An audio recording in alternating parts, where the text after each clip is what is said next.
लागुनिया पाया जना विनवितो, लागुनिया पाया जना विनवितो, मुखी बोला दत्त वारंवार, तेने तुम्हा सुख होईल अपार। दत्त दया सागर आठवावा, प्रिया पुत्र संसारा गुंतसी पामरा, प्रिया पुत्र संसारा गुंतसी पामरा, तेने तू अघोरा पावसील, तेने तुम्हा सुख होईल अपार। दत्त दया सागर आठवावा, एका जनार्दनी चिंती दत्त पाया, दत्त रूप काया होईल त्याची, तेने तुम्हा सुख होईल अपार। दत्त दया सागर आठवावा, पांडुरंगा करू प्रथम नमन,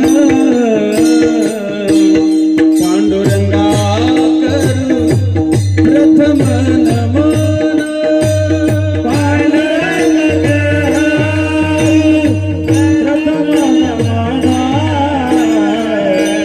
पांडुरंगा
स्मरण होय सकळ विद्यांचे अधिकरण, तेच वंदू श्री चरण श्री गुरूंचे ते नमस्कारोणी आता। योंत प्रविश्य मम वाचि मां प्रसुप्तां, संजीवयत्यखिल शक्तिधर स्वधाम्ना, अन्यांश हस्तचरण श्रवणत्वगाधीन, प्राणान् नमो भगवते पुरुषाय तुभ्यं, सच्चिदानंद रूपाय विश्वोत्पत्त्यादि हेतवे, तापत्रय विनाशाय श्री कृष्णाय वयं नमः। सेवे लागी सेवक झालो, तुमच्या लागलो निजचरण, अहो स्वामी तुकया देवा, यावरी न करावा अभीर। मंगल भवन अमंगल हारी, द्रववशु दशरथ अजीर बिहारी। मंगल भवन अमंगल हारी, विठ्ठला विठ्ठला विठ्ठला।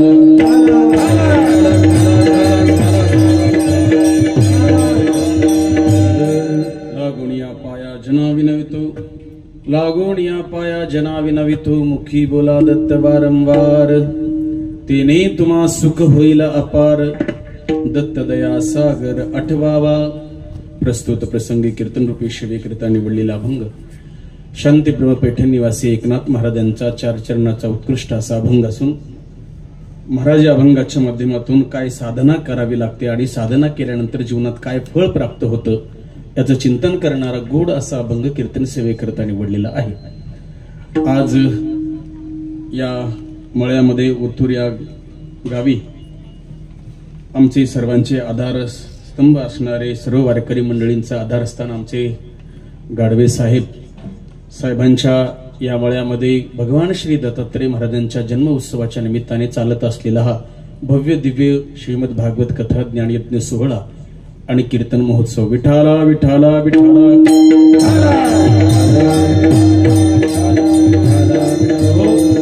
गोड असं नियोजन आहे, सुंदर असं नियोजन आहे.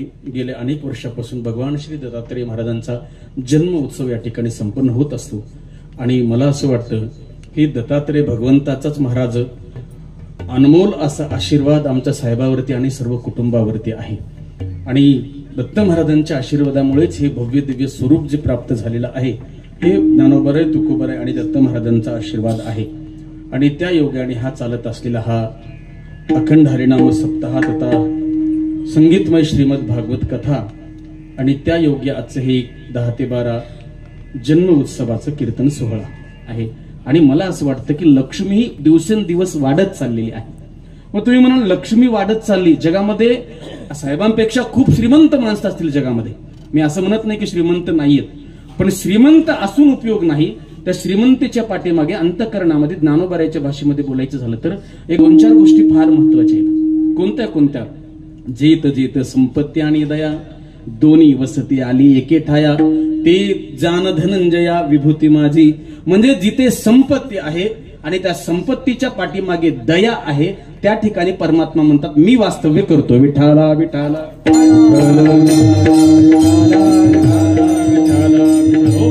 नुसती संपत्ती असली म्हणजे चालत नाही, तर त्या संपत्तीच्या पाठीमागे दया असावी लागते. आणि आपण सगळे मंडळी अनुभव घेत आहात. जेव्हापासून हा दत्त जयंतीचा उत्सव चालू झाला तेव्हापासून मात्र या परिसरातल्या लोकांसाठी इथे मात्र 2 गोष्टी येतात. एक आहे ज्ञानदान आणि दुसरं आहे अन्नदान. म्हणून ज्ञानदान जेवढ्या पद्धतीचं उंच लेवलचं ज्ञानदान ऐकायला भेटतं तेवढ्याच पद्धतीचं महाराज अन्नदानही तेवढ्याच प्रतीचं आणि उत्तम अन्नदान या ठिकाणी दोन्ही गोष्टी होतात. म्हणून लेने को हरिनाम, देने को अन्नदान, तरने को लीनता और डुबने को अभिमान. ह्या 4 गोष्टींमध्ये पहिल्या 2 गोष्टी महत्वाच्या येतात, जे संप्रदायाने संतांनी महंतांनी ऋषी मुनींनी सांगितलेलं आहे. हे सगळं दोन्ही या ठिकाणी घडतं. आणि एक वाक्य सांगून जातो, जिथे अंतकरणपूर्वक महाराज मोकळ्या मनाने अन्नदान घडतं तिथं साक्षात लक्ष्मी वास्तव्य करते. विठाला.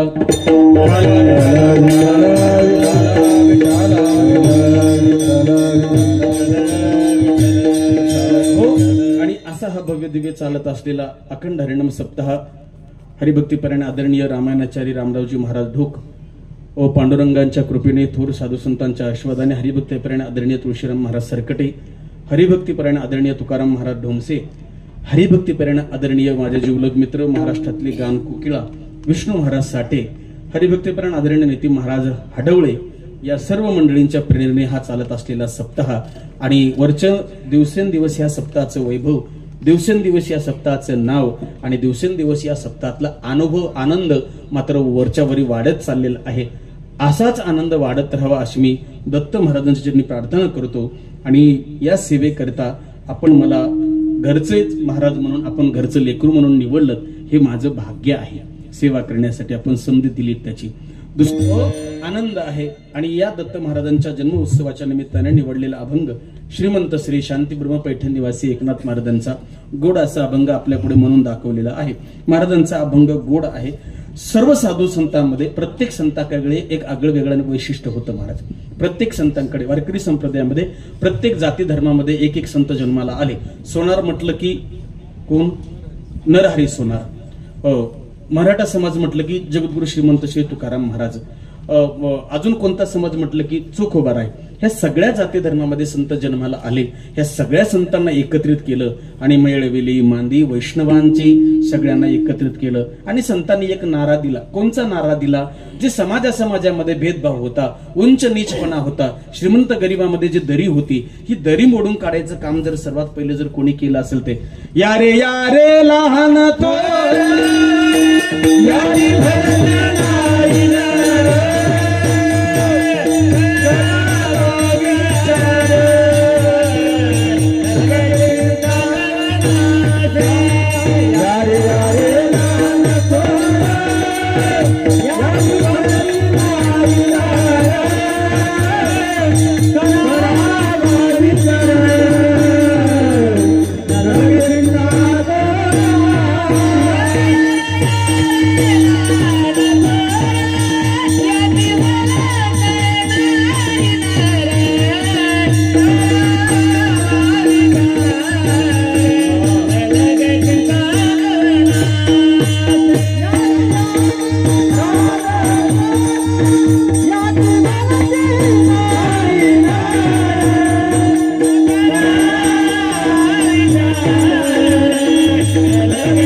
नारी नर करावा विचार नलगे चिंता कोणासी.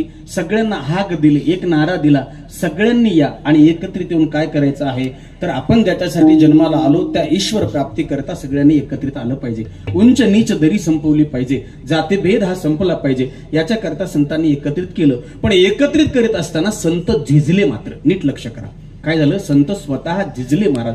आणि झिजल्याशिवाय समाज कार्य घडू शकत नाही. समाज उगीच कोणासाठी एकत्रित येत नाही. साठी महाराज परिसरामध्ये खूप सप्ते होतात, खूप कार्यक्रम होतात, पण समाज इथं काय येतो त्याचं कारण आहे ही मंडळी त्या समाजासाठी महाराज रात्रंदिवस झिजतात, तेव्हा समाज इथं येतो. मग संतांचं आजही चंद्रसूर्य असेपर्यंत नाव शिल्लक का आहे मला सांगा तुम्ही. आपल्या एखाद्या माणसाने श्रीमंती कमवली, एखाद्या माणसाने 5-50 एकर जमीन कमवली, एखाद्या माणसाने 10-5 कोटी रुपये जमवले, पण त्याचं नाव कुठपर्यंत शिल्लक राहतं? ईश्वर बाबा बरोबर आहे का? काय कुठपर्यंत नाव शिल्लक राहतं त्याचं? जोपर्यंत तो जिवंत आहे तोपर्यंत. एकदा का माणूस मातीच्या आडवा गेला की माणसाची किंमत संपली. पण आज 400 वर्ष झालं जगद्गुरु तुकोबाराय प्रत्येकाच्या हृदयात जिवंत आहे. त्याचं कारण काय महाराज? ते समाजासाठी जगले. ज्ञानेश्वर महाराज 750 वर्ष झालं आजही समाधी सोहळा होतो का? त्याचं कारण आहे समाजासाठी जगले. छत्रपती शिवाजी महाराज आजही 400 वर्ष झालं प्रत्येक हिंदूच्या हृदयामध्ये, प्रत्येक तरुणाच्या हृदयामध्ये जिवंत आहे. याचं कारण काय? त्याचं कारण आहे ते त्यांनी स्वतःच सुख बघितलं नाही तर समाजासाठी रात्रंदिवस जगले, म्हणून त्यांचं नाव शिल्लक आहे. मला हे सांगायचं आहे की आज संतांचा वारकरी संप्रदाय एवढा प्रखर्षाने सूर्यासारखा संपूर्ण विश्वामध्ये तळपतो का? का तेज वाढतं वारकरी संप्रदायाचं आणि का संप्रदायात समाधान वाढतं? त्याचं कारण आहे या संतांनी आपलं जीवन मातीमध्ये खपवले, म्हणून महाराज एवढी किंमत आहे. आणि मग त्या संतांनी जीवन खपवत असताना प्रत्येकाकडे एक वैशिष्ट्यपूर्ण गुण होता. आता बघा तुम्ही, ज्ञान ज्या ज्या वेळेला ज्ञान शब्द समोर येईल त्या वेळेला मात्र प्रखर्षाने आपल्या डोळ्यापुढे एक महात्मा उभं राहतात. कोण? ज्ञानाचा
ज्ञानाचा सागर सखा माझा ज्ञानेश्वर. ज्ञान म्हटलं की ज्ञानोबरा डोळ्यापुढे येतात. वैराग्य म्हटलं यथैव का कविष्ठायाम वैराग्यम तद्दी निर्मलम. वैराग्य म्हटलं की तुकोबरा डोळ्यासमोर येतात. आता ऐका, शांती म्हटलं की नाथ महाराज डोळ्यासमोर येतात. किती जीवनामध्ये शांतता, तैसे हरपले आपण पे पाहावे. नीट लक्ष करा. तै ते संता ते पाहता घेऊसावे, म्हणून वानावे ऐकावे तेची सदा. संतांच्याकडे बघून आपलं जीवन महाराज जगावं लागतं. कारण संतांच्याकडे बघून जीवन जगलं नाही की माणूस दुःखी झाल्याशिवाय राहत नाही. संसारामध्ये प्रत्येकाच्या संसारामध्ये कलह, भांडण, तंटे, महाभारत का होतं त्याचं कारण आहे आपण आपल्यापेक्षा संसारिक मोठी लोक बघतो. साठे महाराज, आपल्यापेक्षा संसारातली मोठी लोक बघतो पण आपण संतांकडे बघत नाही. लक्षात येते का?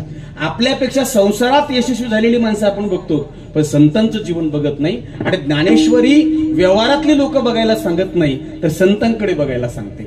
मग संतांकडे बघून जीवन जगायचं म्हणजे नेमकं काय करायचं तर संतांच्याकडे जे गुण आहेत ना त्यातला एक गुण जर जीवनामध्ये घेतला तर जीवन यशस्वी होतं. आता ऐका, नाथ महाराजांच्या जीवनामध्ये प्रकर्षाने श्रेष्ठ असा गुण कोणता आहे? बोला बोला बोला, कोणता गुण आहे? शांती गुण आहे. म्हणजे संसारामध्ये संसार कडपर्यंत जर व्यवस्थित जावं असं वाटत असेल तर मला असं वाटतं घरातल्या प्रत्येक माणसाने शांती नावाचा गुण अनुभवला पाहिजे आणि तो अंगीकार केला पाहिजे. केवढी शांतता नाथ महाराजांच्या जीवनामध्ये, केवढी शांतता. उदाहरण जर बोलायचं झालं तर काय झालं, एक माणूस गावाकडून नाथ महाराजांच्या त्या पैठण क्षेत्रामध्ये आला. नीट लक्ष करा. पैठण क्षेत्रामध्ये आल्यानंतर काय झालं, रस्त्याने चालला होता. जात असताना प्रत्येक गावामध्ये एक वटा असतो. निळोबा महाराज वटा असतो. तुम्ही झोपले नाही ना खालची मंडळी सगळे? वटा असतो. त्या वट्याला काय नाव आहे बरं? म्हणजे तुम्हाला माहिती आहे म्हणा की चांगलं आहे का नाही? त्या वट्याला नाव एक वेगळं आहे, कुचर वटा म्हणतात, बरोबर का? आणि प्रत्येक गावात तो वटा असतो. त्यांना दुसरं काहीच नव्हतं. ते म्हणजे बिनपगारीन फुल अधिकारी ती माणसं, वट्यावर बसलेली माणसं. त्यांना काही फार लय अनुभव असतो. पुन्हा सगळ्या गावातली धुनी भांड करण्याचं काम करतं तिथं बसून. ते याचं त्याचं कुचर वटा प्रत्येक गावात असतो.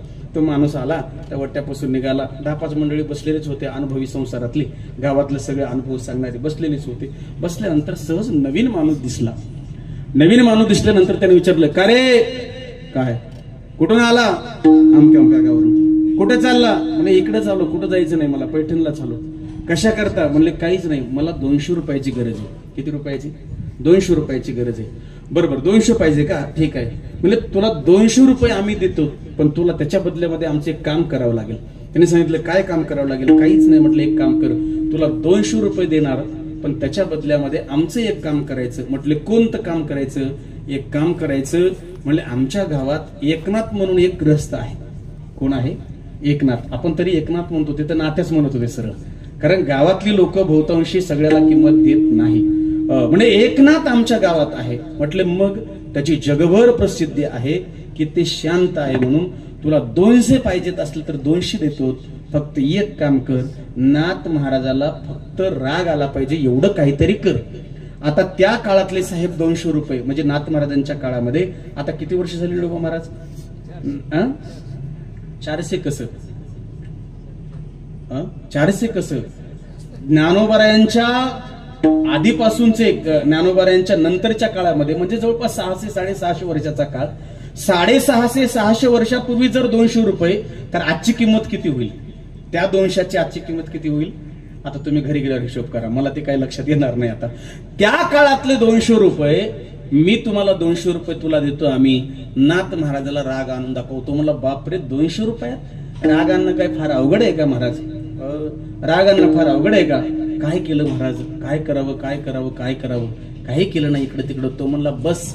नाथ महाराजांचं एक वैशिष्ट्य होतं, मग अशी मी म्हणालो की नाही साहेब, जिथं जिथं संपत्ती आणि दया दोन्ही वसती आली एके ठाया. जिथे संपत्ती आहे, जिथे दया आहे, तिथे परमात्मा श्रीखंड रूपाने पाणी भरतोय. नाथ महाराजांच्या घरी महाराज, या दोन्ही गोष्टीने नाथ महाराज संपन्न होते. आणि नाथ महाराजांच्या घरी रोज महाराज अन्नदान चालायचं, पंक्ती उठायच्या, रोज लोक जेवून यायचे महाराज. आणि मग त्याने विचार केला की नाथ महाराजांना राग आणायचा एक युक्ती सोपी केली त्याने. काय केलं? काही नाही, गंगेमध्ये गेला आणि चिखलामध्ये जाऊन बुडाला. ऐकताय तुम्ही? कशात बुडाला? चिखलामध्ये जाऊन बुडाला. पायाच्या नखापासून डोक्याच्या शेंडीपर्यंत चिखलात बुडला. सगळं शरीर चिखलाने भरलं आणि तसा चिखलाने भरलेला महाराज परत आला. नाथ महाराज पूजा करीत बसले होते. श्री विठ्ठल जय विठ्ठल श्री विठ्ठल जय विठ्ठल तसाच्या तसा अंगाने भरलेला आला, मागचा पुढचा विचार केला नाही, तसाच्या तसा महाराज गेला आणि गेला ते गेला डायरेक्ट जाऊन नाथ महाराजांच्या अंगावरती बसला. ऐकताय ना आपण, कुठं बसला? अंगावरती बसला. अंगावरती बसल्याच्या नंतर आता नाथ महाराजांनी काय म्हणायला पाहिजे होतं? नाथ महाराजांनी मागचा पुढचा विचार केला नाही. नाथ महाराज एवढंच म्हणाले, गिरजे. कुणाला आवाज दिला? पत्नीला. गिरजे. काय महाराज? अगं म्हणे बघ लेकरू किती घाण होऊन आलंय, म्हणले त्याला सगळा चिखल लागलाय, एवढं जरा त्याला नेऊन जरा आंघोळ वगैरे घाल, जरा स्वच्छ करून आण. त्या बी महाराज गिरिजाबाईच होत्या, महाराज नाथ महाराजांच्या पत्नी. काय अधिकार असेल, त्यांनी तिथूनच आवाज दिला, महाराज काळजी करू नका, आता आले. हरी पंडिताला जसं स्नान घातलं तसं याला उठणं लावून स्नान घालते. त्याला हाताला धरलं, स्नानगृहात नेलं, तिथं नेऊन महाराज त्याला स्वच्छ केलं, आंघोळ घातली. आंघोळ घातल्याच्या नंतर त्याला नवीन कपडे घालायला दिले. पण आता तरी त्याने थोडं महाराज विचार करायला पाहिजे होता का नाही? विचार केला नाही. तो म्हटला एक डाव हुकला गडे आपला, एक चान्स गेला आपला राग आणायचा, मग दुसरा तरी चान्स गेला नाही पाहिजे, कारण 200 मिळवायचे आहेत. पंगत बसलेली जेवायला आणि गिरजा मातोश्री महाराज पंक्तीमध्ये वाकून वाढत होत्या, जेवण वाढत होत्या वारकरी मंडळीला. जेवण वाढता वाढता याने म्हटलं आता हे डाव गेला नाही पाहिजे, आणि मग त्याने काय केलं, पंक्तीमध्ये आईसाहेब वाढतायत, वाढता वाढता पळत आला आणि आला तसाच आईसाहेबाच्या डायरेक्ट कमरेवरती बसला महाराज. बघा बरं का, माणूस जगामध्ये कुणाचाही किती मोठा गुन्हा सहन करू शकतो, पण आपल्या बायकोचा गुन्हा जगात कोणीच सहन करू शकत नाही. माई साहेबाच्या डायरेक्ट कमरेवर बसल्यानंतर नाथ महाराजांनी लांबून बघितलं. नाथ महाराज म्हणाले, गिरजे. काय महाराज? अगं बघ ते लेकरू खाली पडेल, त्याला जरा सांभाळ. गिरजाबाईने सांगितलं, म्हणले मालक काळजी करू नका, मी रोज हरी पंडिताला कडेवर घेऊन आणतेच ना, तर ह्याला कसं पडू देईल. महाराज एवढं बोलल्याबरोबर खाली उतरलं आणि जसे पाय धरले नाथ महाराजांचे आणि सांगितलं, महाराज मला क्षमा करा, मी चुकलो, 200 रुपयासाठी मी तुम्हाला राग आणण्याचा प्रयत्न केला, पण मला आज कळालं की मूर्ती मंत शांती जर कुठं नांदत असेल तर ते म्हणजे आमच्या एकनाथ महाराजाच्या ठिकाणी. ते एकनाथ महाराज दत्त महाराजांचं वर्णन करतात. महाराज दत्तात्रय परमात्म्याचं वर्णन करतात. त्याचं कारण काय? कारण नाथ महाराजांची परंपरा दत्त परंपरा. विठ्ठल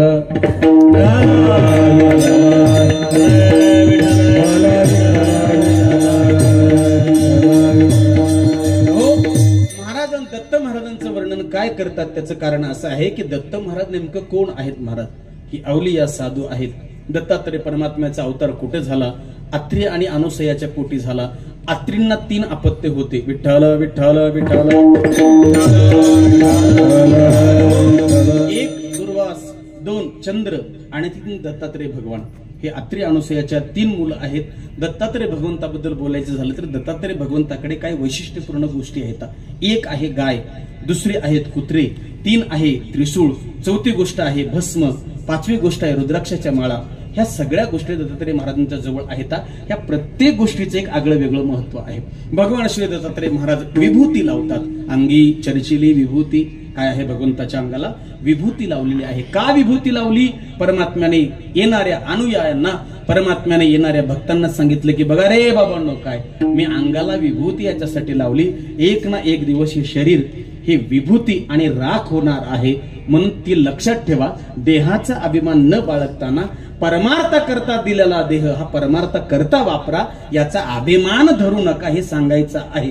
का लावायचंय? कारण ती विभूती लावली म्हणजे ते राख होणार एक दिवस. विठ्ठल विठ्ठल.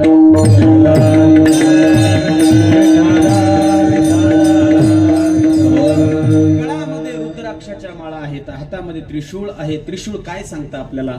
त्रिशूळ सांगतं या जगामध्ये सगळ्या 3 गोष्टी अति जर जीवनात झाल्या तर त्याची माती झाल्याशिवाय राहत नाही. कोणती? काम, क्रोध, लोभ. हे 3 गोष्टी जर अति झाल्या, काम असावा पण मर्यादित असावा, क्रोध असावा पण मर्यादित असावा, लोभ असावा पण मर्यादित असावा. काम अधिक झाला, कामाजी कोतवाली आणि नाडिले भोवतासी, हरिहराची आबरू लुटली भैनाई त्यासी. काम अति झाला. आपल्याला बघितले, इंद्रा पडली भग, चंद्र झाला काळा, नारद चुकला चाळा. भजनाचा कशामुळे? काम अधिक झाला.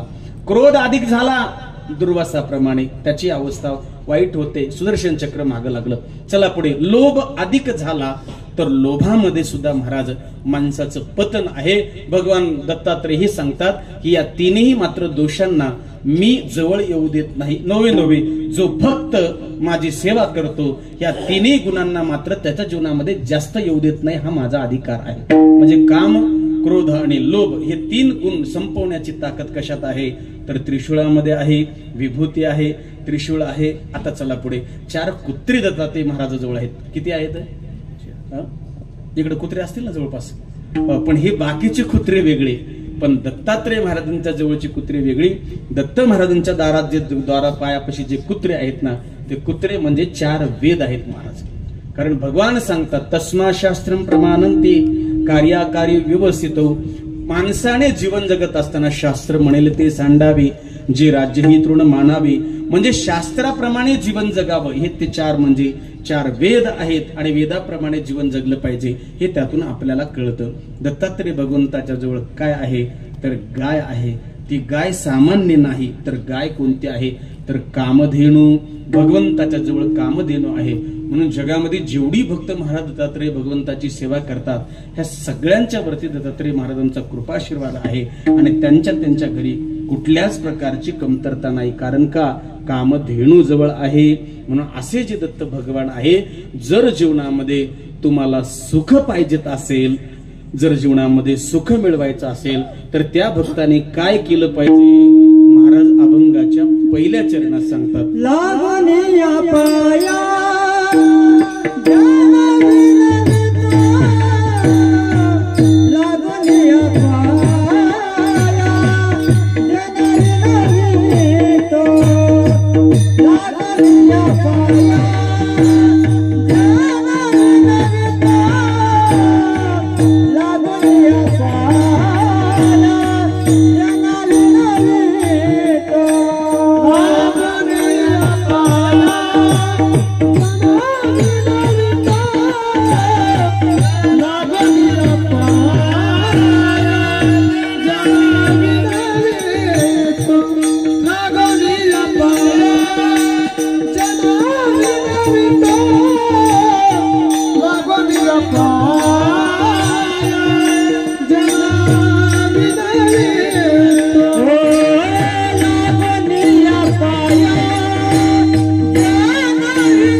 मुखी बोला दत्त वारंवार, मुखी बोला दत्त वारंवार, मुखी बोला दत्त वारंवार, वारंवार तेने तुमा चुका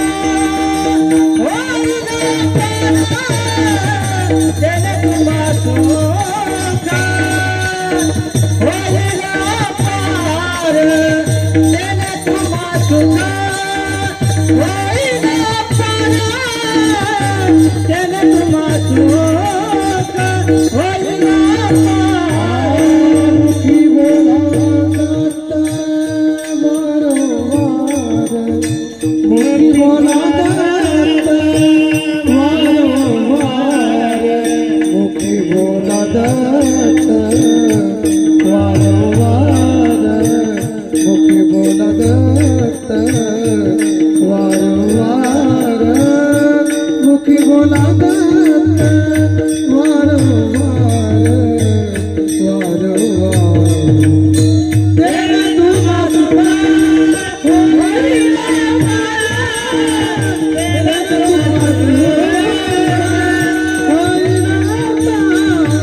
दत्ताशिवाय जीवन पूर्ण होऊ शकत नाही. असं जे सुख आहे ते सुख जर तुम्हाला मिळवायचं असेल तर एक काम करा, मुखी बोला दत्त वारंवार.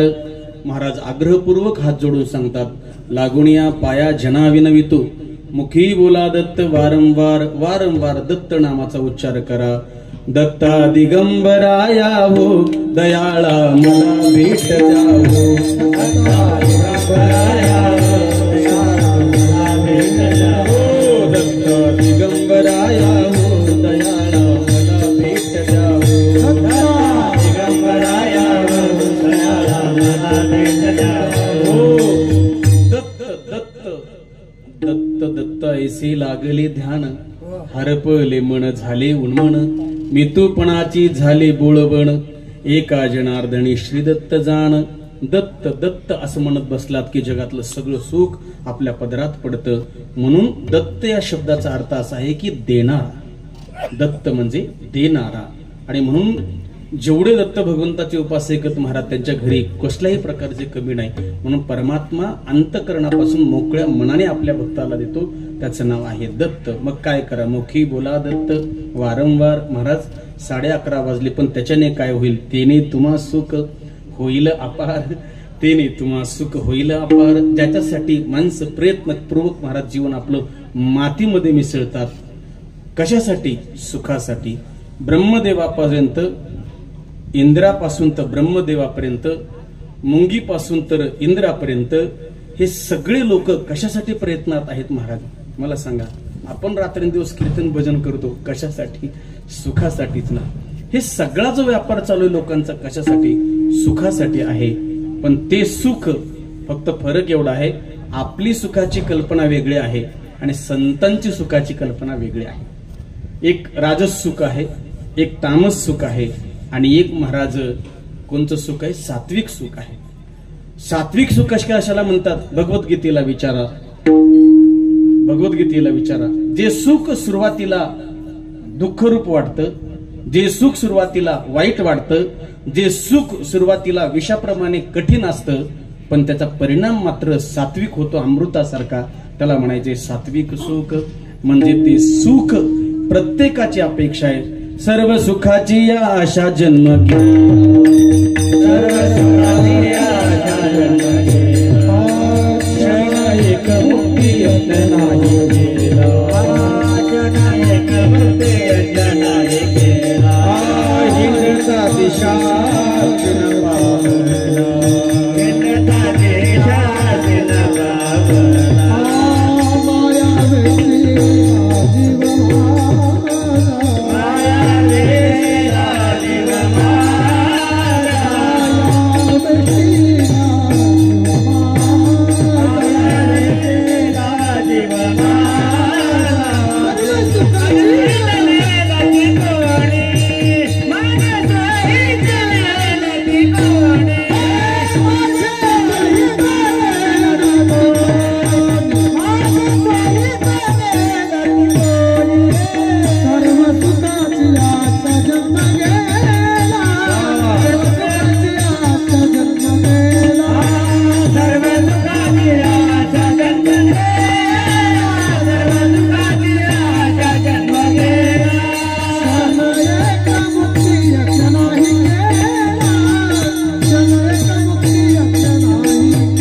सुखासाठी. बरं, सुख मिळावं यासाठी प्रत्येक जण धावपळ करते.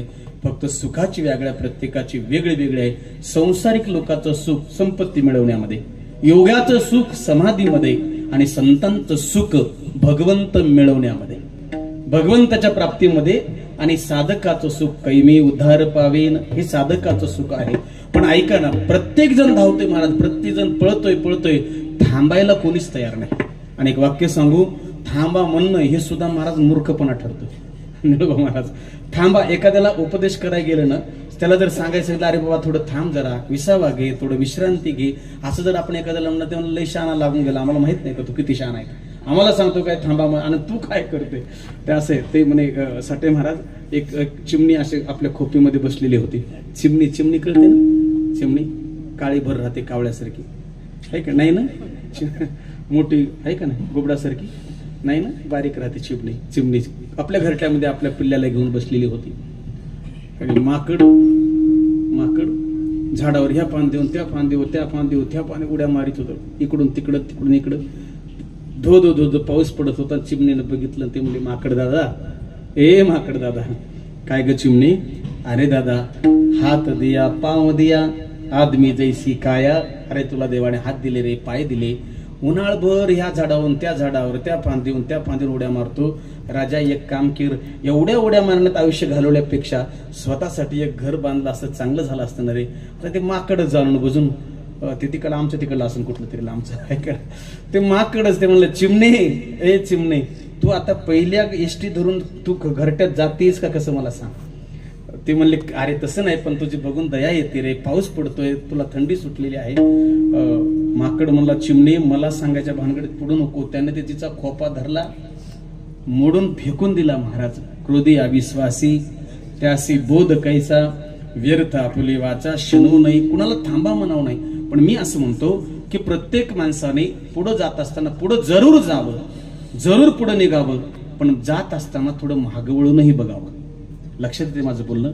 अहो मेलेल्या माणसाला महाराज विसावात घ्यावा लागतो, तर जिवंत माणसाने विसावा घ्यावा घेऊ नये. मला सांगा तुम्ही, माणूस मेला त्याची प्रेत यात्रा निघाल्यानंतर मध्यंतरी विसावा घेतात. बरं आता मला सांगा तुम्ही, त्या मेलेल्या माणसाच्या प्रेताला विसावा घेतला काय आणि न घेतला काय, निळोबा महाराज मला सांगा, काही फरक पडतो का? मग का घेतात बरं? त्याचं काय उत्तर आहे? तुम्ही काय अर्थ लावला त्याचा? त्याला विसावा का घ्यायचा आहे? पण एकच त्याचं उत्तर आहे, गोड आहे बघा, लक्ष करा. मला माहितच नव्हतं हे असं लागतं ते. विसावा घेतात, मड्याला खाली ठेवतात. का बरं विसावा घेतात? त्याचं कारण आहे मेलेल्या माणसासाठी विसावा नाही येतो. कोणी म्हणतात खांदेकऱ्यासाठी विसावा, खांदेकऱ्यासाठी बी नाही तो विसावा. मग विसावा कोणासाठी आहे? मड खाली ठेवल्यानंतर पाठीमागं जो समाज रडत येतोय ना, पाठीमागं जो समाज येतो ना, ते मेलेला माणूस, ते मेलेलं प्रेत त्या समाजाला महाराज एक संदेश देतो. बघा रे बाबा, रात्र बघितली नाही, दिवस बघितला नाही, लोकांचे धुरे बरोबर ठेवले नाही, कोणाचंच काही चांगलं केलं नाही आयुष्यामध्ये, पळलो, रात्रंदिवस खूप कष्ट केले, सगळं काही केलं, पण शेवटी एक दिवस मला मातीत जावं लागलं. तसं तुम्ही तरी कमीत कमी सावध व्हा आणि जीवनामध्ये जे सोबत येतंय, जे काही सोबत येणार आहे त्याच्यासाठी प्रयत्न करा. एक पहा तसा एकाची दहणी, सावध त्या गुणे कार्य नवा. म्हणून तुम्ही तरी सावध व्हा आणि आपलं जगत, आपलं कल्याण करून घ्या, हे त्याच्यासाठी विसावा आहे.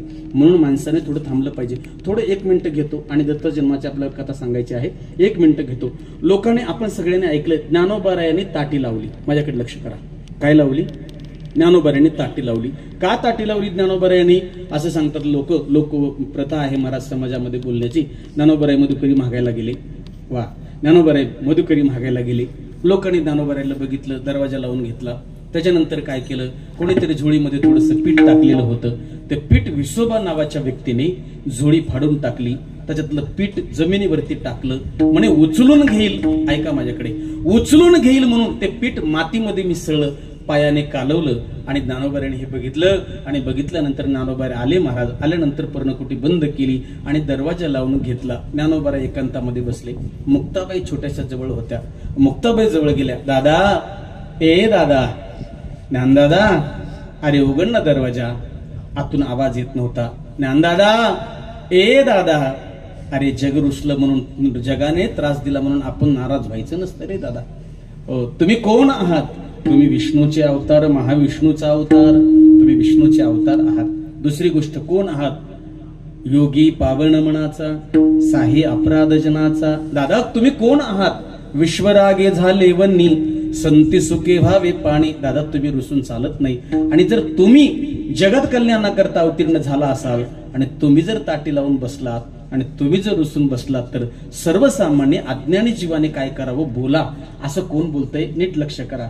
मुक्ताबाई बोलतात. मी हे का बोललो त्याचं कारण आहे, लौकिक दृष्टीनं जरी ज्ञानोबाराय राग आला म्हणून ताटी लावून बसले असले तरी पण एका उच्च व्यक्तीच्या मुखातून ऐकलेला शब्द आहे. ज्ञानोबाराय लोकांनी त्रास दिला म्हणून ताटी लावून बसत नाही, तर ज्ञानोबाराय हे जीवनामध्ये पुढे जात असताना एक छोटासा विसावा घेतात आणि आपलं आत्मपरीक्षण करतात. याला म्हणायचे ताटी लावणं. विठ्ठल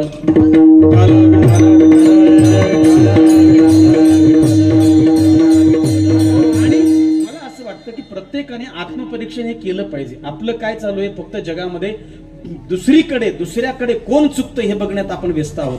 तो तसा महिला मंडळी म्हणतात ती तसे आपण कसे याचा कधीतरी विचार करावा. माझा असा विषय चालला होता की थांबलं पाहिजे. थांबून काय केलं पाहिजे, मागचं सगळा आढावा घेतला पाहिजे की कोहम कतमिदम जातम को वै करताश्य विदते. मी कुठून जन्माला आलो, मला कुठे जायचं आहे. बरं ह्या सगळा जो खटाटोप आहे मरण्याच्या आधी आणि मेल्यानंतरच का, मरण्याच्या आधी आणि जन्माच्या नंतर हा सगळा खटाटोप का, याचा कधीतरी विचार करणं आवश्यक आहे. म्हणून माणसाने थांबलं पाहिजे आणि थांबून विचार करावा लागतो. पण थांबायला तयार नाही माणसं. महाराज प्रत्येक जण धावते कशासाठी, सुखासाठी. मग नाथ महाराज म्हणाले सुखच पाहिजे ना, मग जगताच्या बाजारामध्ये पळता पळता थोडी विश्रांती घ्या, थोडा विचार करा. मुखी बोला दत्त वारंवार कशासाठी, तेने तुम्हा सुख होईल अपार. दत्त दया सागर आठवावा, आठवण करावी कुणाची, महाराज परमात्म्याची. आणि जर विसरली तया थोर झाली हानी, पचतील खाणी. 84च्या म्हटले मग जर आम्ही आठवलं नाही आणि दत्त भगवंताचं नामचिंतन केलं नाही तर महाराज म्हणाले केवळ या भौतिक जगामध्ये प्रिया पुत्र संसारा गुंतसी पामरा. आणि मग होईल काय, तेने तू अघोरा पावसील, तेने तुम्हा सुख होईल अपार. दत्त दया सागर आठवावा विठोबा रकुमाई.